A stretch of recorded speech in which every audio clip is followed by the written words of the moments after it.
जय यीशु परमेश्वर के नाम से हम आपका स्वागत करते हैं इस दिन। आज हम पढ़ेंगे स्तोत्र ग्रंथ अध्याय 66 पद संख्या 18 और 19।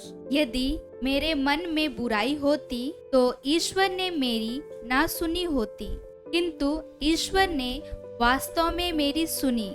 उसने मेरी प्रार्थना पर ध्यान दिया। मेरे भाई और बहनों, आज का वचन कहता है कि जिस प्रकार से दाऊद अपना एक प्रार्थना कहता है कि अगर मेरे मन में पाप रहता, परमेश्वर मेरी प्रार्थनाओं को नहीं सुन। मेरे भाई और बहनों, एक चीज जान लीजिए, दाऊद जब व्यभिचारी बना, जब उसने एक व्यभिचार किया एक स्त्री के साथ, जब उस स्त्री का एक बच्चा हुआ, वो बच्चा बीमार गिरा और दाऊद उस बच्चे को चंगाई देने के लिए उपवास प्रार्थना किया, हर एक चीज किया, लेकिन परमेश्वर ने उसके प्रार्थनाओं को नहीं सुना। अंत में वो पाप का घड़ा जो उसका बेटा था, वो बच्चा था, वो मरा। और फिर मरने के बाद दाऊद पश्चाताप करता है, पूर्ण रूप से अपना रास्ता को सुधारता है और परमेश्वर की ओर जाता है। मेरे भाई और बहनों, एक चीज जान लीजिए, जब तक हम पाप में रहेंगे, भले कोई भी रहने दो, आप कोई भी इंसान है, परमेश्वर आपको सुनेगा नहीं। वचन कहता है आइज़ाया अध्याय 1:15 में, जब हम पढ़ते हैं 15-16 की जब नीचे जाएंगे, उसमें वचन कहता है तुम भले कितने भी अपने हाथ को प्रार्थना में उठाओ, कितना भी तुम गिड़गिड़ाओ, अपने घुटने तोड़ो,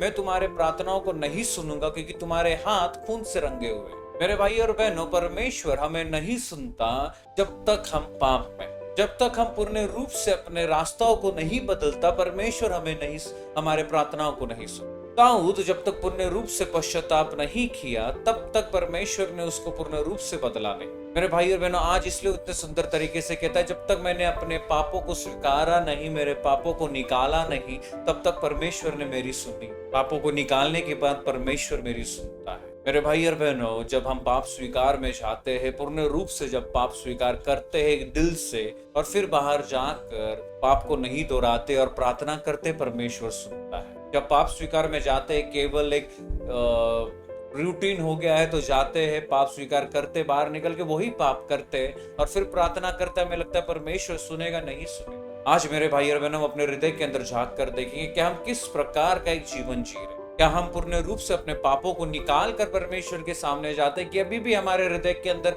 बहुत सारा पाप को हम छुपा के रखें। तो इस समय अपने आंखों को बंद रखकर अपना ध्यान पूर्ण रूप से परमेश्वर की ओर लगाएंगे। हे पिता परमेश्वर, इस वचन के लिए धन्यवाद देते, सुंदर दिन के लिए धन्यवाद देते। परमेश्वर, तेरा वचन कहता है अगर हम अपने पापों को छुपाएंगे तो तू सुनता नहीं है, लेकिन जब हम अपने पापों को स्वीकारते हैं, कबूल करते हैं, परमेश्वर तू हमारी प्रार्थनाओं को सुनता है। आज परमेश्वर, इस सुबह हमें हर एक पाप हमने जो अभी तक स्वीकारा नहीं है, जो हमें आने से बढ़ने से बंधन में अभी भी जा रहा है, बार बार गिर रहे, वो सब पापों को परमेश्वर याद दिला। जो आज तक हमने कबूला नहीं है, परमेश्वर उस पापों को आज हमें याद दिला, कि हम परमेश्वर हर एक पापों को कबूल कर सके तेरे सामने, हर एक पापों को पीछा छोड़कर आगे तेरी ओर जा सके। हे पवित्र आत्मा, वचन कहता है कि तू हमें पश्चाताप की ओर लेकर जाता है। तो जिस प्रकार इस समय हमने परमेश्वर का जीवित दिन बनाया 2 दिन पहले, कि परमेश्वर जीवित हुआ पापों से, उसी प्रकार हमें भी जीवित बना। हर एक पाप जो हमने अभी तक कबूला नहीं है, उस पाप को याद दिला और पूर्ण हृदय से पश्चाताप करने के लिए करुणा दे। और यही प्रार्थना परमेश्वर इस सुबह तेरे नाम से हम मांगते और कबूल करते हैं।